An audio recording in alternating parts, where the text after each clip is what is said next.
பண்டூட்டி ராமச்சந்திரன் அவர்களை பற்றி ஒரு பொருட்டாக கருத்தில் கொள்ள வேண்டிய அவசியம் இல்லை. அந்த மாற்றத்தை தருவதற்கு ஒரே தகுதி அனைத்து இந்திய அண்ணா திராவிட முன்னேற்ற கழகத்திற்கு தான் இருக்கிறது என்பது மக்கள் தெளிவாக உணர்ந்திருக்கின்றார்கள். எனவே அனைத்து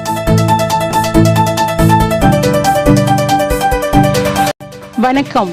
செய்திகள் வாசிப்பது சுதாரவி. இனி விரிவான செய்திகள்.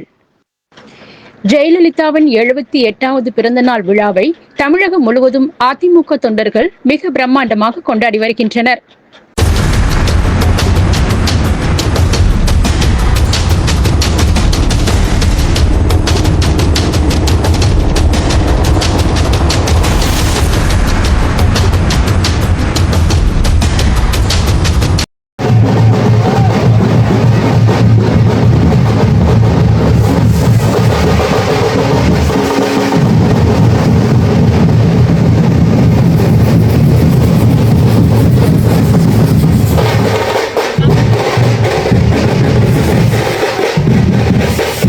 சென்னையில் கட்சியின் பொதுச் செயலாளர் எடப்பாடி பழனிசாமி தலைமையில் அம்மாவின் திருவுருவ சிலைக்கு மாலை அணிவித்து இனிப்புகள் வழங்கி கொண்டாடினர்.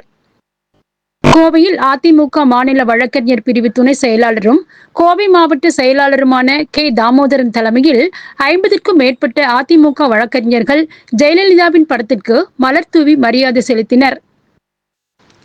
பின்னர் நமது ஈகிள் நியூஸ் செய்தி சேனலுக்கு பேட்டியளித்தார்.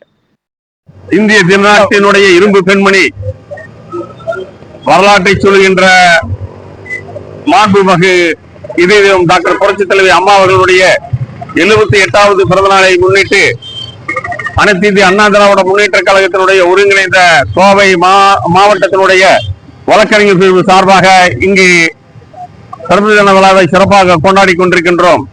மாண்புமிகு இதயம் டாக்டர் புரட்சித் தலைவி அம்மா அவர்கள் மறைந்தாலும் அவருடைய நினைவுகள் ஒவ்வொருவருடைய மனதிலேயும் நிலை பெற்று இருக்கின்றது.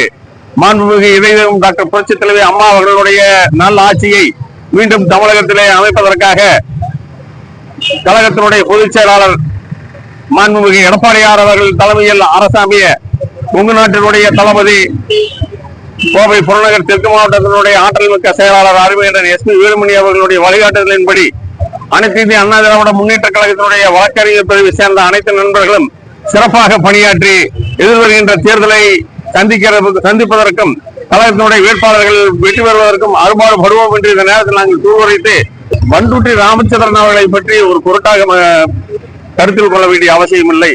ஏனென்றால் அவர் கடந்த காலங்களிலே அனைத்து இந்திய அண்ணா திராவிட முன்னேற்ற கழகம், அதற்கு பின்னிட்டு பாட்டாளி மக்கள் கட்சி, அதற்கு பின்னிட்டு தேசிய திராவிட முன்னேற்ற கழகம், இப்படி பல்வேறு கட்சிகளிலே அவர்கள் பணியாற்றி இன்றைக்கு அவர் ஓய்வு பெறுகின்ற நிலையில் இருக்கின்ற பொழுது அவர் புதிதாக ஒரு கட்சியை ஆரம்பித்து அந்த கட்சியின் மூலமாக தமிழ்நாட்டில் மிகப்பெரிய மாற்றத்தை கொண்டு வருவேன் என்று சொல்வதெல்லாம் நகைப்புக்குரியது. அவருடைய அந்த பேட்டி ஒரு பொருட்டாகவே மதிக்க வேண்டிய அவசியம் இல்லை,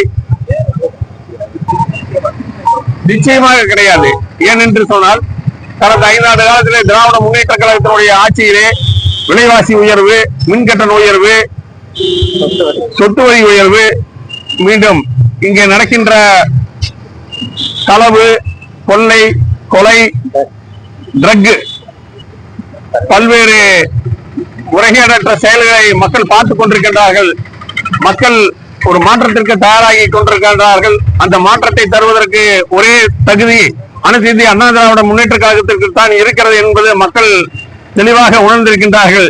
எனவே அனைத்து இந்திய அண்ணா திராவிட முன்னேற்ற கழகம் வெற்றி பெறும், அதற்காக வேண்டி பாடுபடுவோம் என்பதை இந்த நேரத்தில் தெரிவித்துக் கொள்கின்றேன். இந்த பேட்டியின் போது முன்னாள் உச்சநீதிமன்ற அரசு வழக்கறிஞரும் மாநில வழக்கறிஞர் பிரிவு துணை செயலாளருமான கணேசன், மாவட்ட வழக்கறிஞர் பிரிவு இணை செயலாளர் இ ராமச்சந்திரன், மாவட்ட வழக்கறிஞர் பிரிவு இணை செயலாளர் கோவிந்தராஜு, மாவட்ட வழக்கறிஞர் பிரிவு இணை செயலாளர் செந்தில்குமார், மாவட்ட வழக்கறிஞர் பிரிவு இணை செயலாளர் ஆறுசாமி, மாவட்ட வழக்கறிஞர் பிரிவு இணை செயலாளர் நத்தானியேல், மாவட்ட வழக்கறிஞர் பிரிவு துணை செயலாளர் பொன் முத்துராமலிங்கம், மாவட்ட வழக்கறிஞர் பிரிவு துணை செயலாளர் பிரகாஷ், மாவட்ட வழக்கறிஞர் பிரிவு துணை செயலாளர் ஸ்ரீரங்கன், மாவட்ட வழக்கறிஞர் பிரிவு இணை செயலாளர் ராஜாமணி, கழக வழக்கறிஞர் சண்முகராஜா, மாவட்ட வழக்கறிஞர் பிரிவு இணை செயலாளர் பாலமுருகன், மாவட்ட வழக்கறிஞர் பிரிவு இணை செயலாளர் டி புவனா, கழக வழக்கறிஞர் விவேக் மற்றும் பலர் கலந்து கொண்டனர்.